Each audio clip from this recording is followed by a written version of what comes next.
собственост. Те са пише, поискат държавата да им ги платиш, тъй като брегоукрепителните мероприятия са задължително държавна собственост и те независимо, че го искат, след това, че го правят, след това ще се поискат парите от държавата. Това е европейски пари. Моля? Европейски пари декаме се. Не, за собствени средства. За укрепване. Сега, толкова там няма да повече да коментираме. Той го е препратил до институция. Добре, че го укрепиха, че ще западне всичко, той беше хубаво. То не е укрепването. Това не е настаж. Това е ерозията. Те спряха ерозията, въпреки че е спорно. Ние ще извадим балтийските страни, стигнаха до извода, че брегоукрепването е отрицателно. Морето променя са конфигурацията, морето другаде издълбава, другаде прави нанос и там ще съсипва брежа. Съсипва, именно ще се отнесе пясъка и така нататък, променя са. Тоест ерозията е необходима, защото тя създава пясъчната ивица и крайбрежната ивица. И балтийските страни спряха изобщо всяки брегоукрепителни работи по техните брегове. Ние правим точно обратно.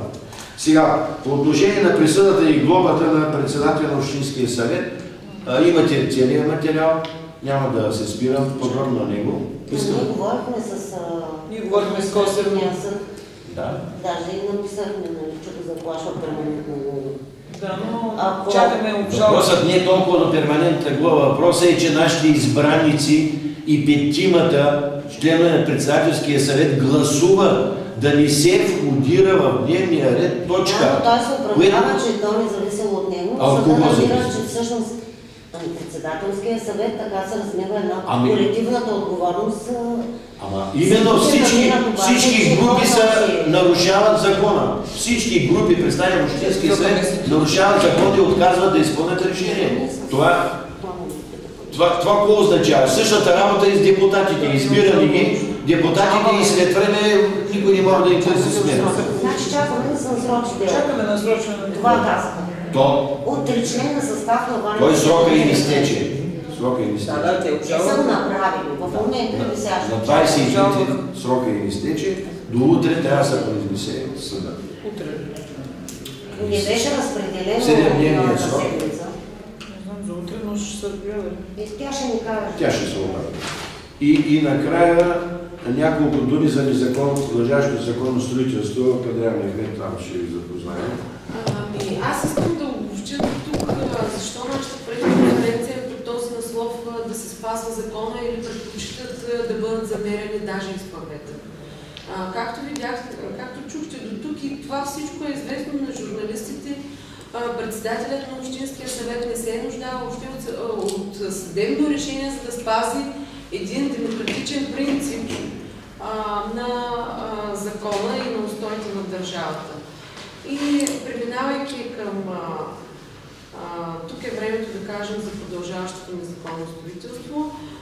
Добре ви е известно, че за да направите разкритие на отворения обществен съвет за строителството на Кабако.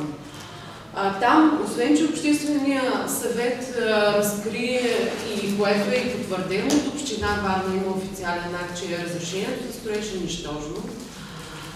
Освен, че влязохме в архив на община и видяхме, че оригинала, единственият известен оригинал е различен от този, който се представя като копие пред контролните органи от страна на строителите, т.е. не е влязъл в сила.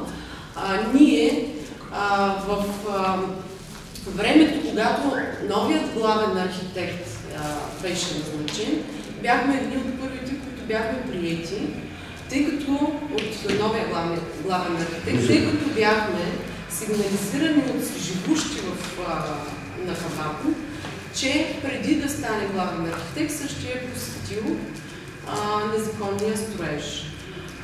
Именно за това и за да го питаме дали е вярно, делегация от 3 души бе в неговия кабинет, той естествено не отрече и каза, че иска да се запознаем. Какво се случва по-нататък? По-нататъчните действия и случки в Варна, една от които разтърси цяла Варна, бе трагедията в Аспарухово. До ден днешен няма виновни лица. безспорно са изнесени данни, че виновни за една от причините за трагедията е незаконното строителство, както свлачището, което се намира там. Искам да ви кажа, че докато цяла Варна бе насочено вниманието и на цялата държава към трагедията, към някакви доброволчески инициативи и така нататък, на 26 юни, вместо главния архитект да се занимава с бившия негов район, в който е бил и е отговарял и би трябвало да има малко срам за това случващо се незаконно строителство там, е узаконил една поправка по отношение на строежа в Кабакон, тъй като пред очите ни през цялото време и на журналисти и на цялата община строежа се извършваше в противоречие с издадените строителни книжа и инвестиционния проект. Както знаете, строежа приключи февруари месец. В смисъл такъв, строителите спряха да го строят през февруари 2014, тъй като кмета Портних подаде искова молба в административен съд Варна срещу разрешението за строеж като нищожно такова. Така, и какво се случва на 26 юни 2014 година? Главният архитект одобрява поправка на вече одобрения инвестиционен проект, според която поправка всички плочи, които вече са изградени към февруари месец, би трябвало да са с друга конструкция. Тоест, той узакони неправомерно незаконното строителство, вместо община Варна да отиде да ги губи и да по някакъв начин да се казват да си напълни бюджета и искам да ви кажа в нарушение на коя норма, член 154 от ЗУТ казва, че изрично има такава норма. Тези изменения в одобрените инвестиционни проекти се допускат преди реализацията им, а не след реализацията им. И по такъв начин главният архитект вместо да санкционира.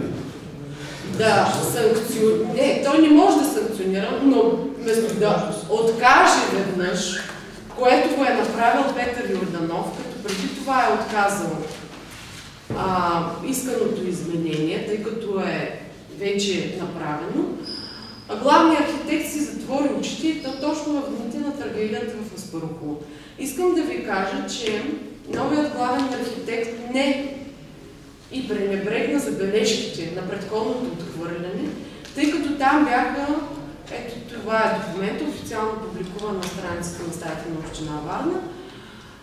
Там в този документ изрично общинска администрация установява разлика в площта на имота с 300 квадратни метра.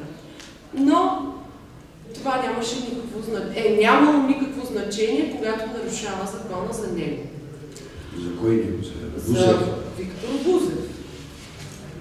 И искам същевременно да ви припомня, че по данни, които са изнесени през 2013 година, че трагедията в Аспарухово е имала предизвестие. През 2013 година 3 къщи са погълнати от свлачището. Това са официални журналистически разследвания в Дарик Нюс и Морето.нет, където главният експерт по свлачищата казва, че живущите там няма да бъдат евакуирани, тъй като хората няма къде да отидат. Тоест, предпричината е била известна и на Виктор Бузев, и на Олег Колев. И ако през 2013 те вместо да узаконяват незаконни строежи и с цел благодетелстване на строители и така нататък, бяха по някакъв начин взели превантивни мерки, вярваме, че тези 13 жертви нямаше да бъдат дадени. Това са в реално време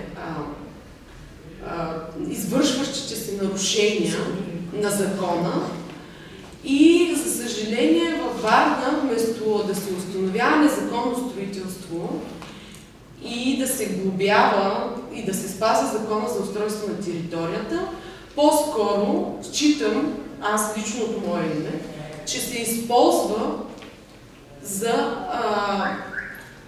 интересните обекти се използват за корупционни сделки, защото няма друга причина, поради която един главен архитект, който лично е бил на обекта, преди да стане такъв, и е запознат с него и фактически е възприел обстановката, да промени много сериозно едно незаконно строителство, при положение, че знае, че се води и административно дело от страна на община Варна в административен съд. Тоест, знае ли лявата ръка какво прави дясната на общината? Кметът от една страна води дела, главният архитект от друга подписва какви ли не документи, но и против закона. Това го казвам лично с името си, с надеждата, че главният архитект може би ще образува някакво дело, за да мога аз в това дело, нали, защото аз го обвинявам директно в нарушаване на закона. Тази поправка какво точно е? Ами, според тази поправка, тъй като в инвестиционния проект приземния етаж е гаражи. Това вече е премахнато. И по етажите има от гаражи не се нуждае този обект, външни ще бъдат паркоместата и в двойно по-малък размер. Той сега замразен ли е строеж? Ами там не се строи от февруари месец. Както знаем... Какво следва от това? Че става площа за отдаване и продаване на земено, двойно по-голяма или колко по-голяма? Ами това са... Колко етажа последно? 7 етажа са. 7 етажа са. Петното на застрояване е 700 квадрата. С тази поправка се разширява и РЗП-то.